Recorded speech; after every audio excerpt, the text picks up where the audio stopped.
Frozen soil এর heat capacity কেন কম? Why does frozen soil have a lower heat capacity? জমাটবদ্ধ মাটি ফ্রোজেন সয়েল এর তাপ ধারণ ক্ষমতা কম হওয়ার প্রধান কারণগুলো হলো the main reasons why frozen soil has a lower heat capacity আর বরফের গঠন formation of ice.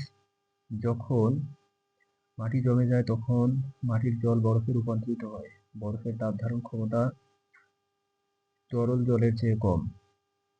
When the soil freezes, the water in the soil turns into ice. Ice has a lower heat capacity than liquid water.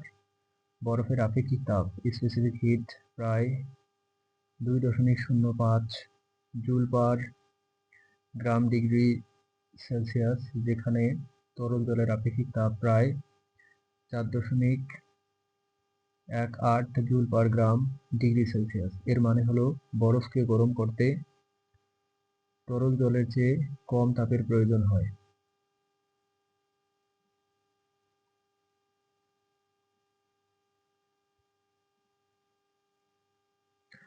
The specific heat of ice is about 2.05 joule per gram degree Celsius, while the specific heat of liquid water is about 4.18 joule per gram degree Celsius. This means that less heat is required to heat ice than liquid water. তাপীয় পরিবাহিতা thermal conductivity জমাটবদ্ধ মাটিতে বরফের উপস্থিতি তাপ পরিবাহিতা বাড়িয়ে তোলে, তবে তাপ ধারণ ক্ষমতা কমিয়ে দেয়। বরফ তাপকে দ্রুত পরিবহন করতে পারলেও এটি বেশি পরিমাণে তাপ ধরে রাখতে পারে না। The presence of ice in frozen soil increases thermal conductivity but reduces heat capacity. Although ice can transfer heat quickly, it can retain a large amount of heat. বরফ তাপকে দ্রুত পরিবহন করার কারণে মাটির তাপমাত্রা দ্রুত পরিবর্তিত হতে পারে, বিশেষ করে যখন পরিবেশের তাপমাত্রা পরিবর্তিত হয়। Because ice transports heat quickly, soil temperature can change rapidly, especially when environmental temperature change.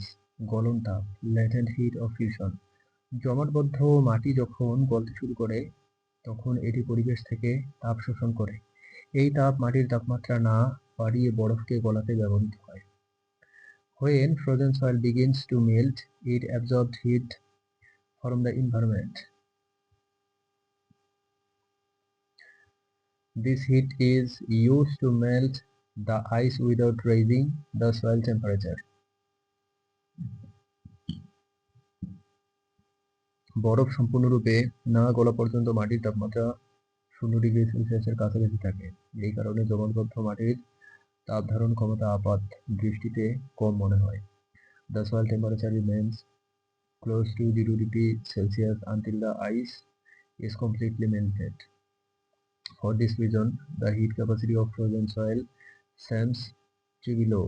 মাটির গঠন soil structure জমাটবদ্ধ মাটির গঠন কঠিন এবং কম ছিদ্রযুক্ত হয়, যা তাপ ধারণ ক্ষমতা কমাতে সাহায্য করে।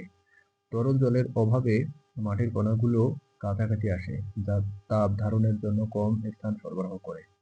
Frozen soil has a solid and less porous structure, which helps to reduce heat capacity.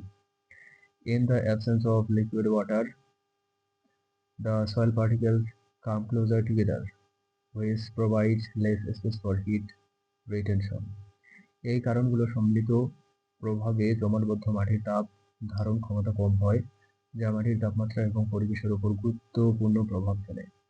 Due to the combined effect of these factors, frozen soil has a lower heat capacity, which has a significant impact on soil temperature and the environment.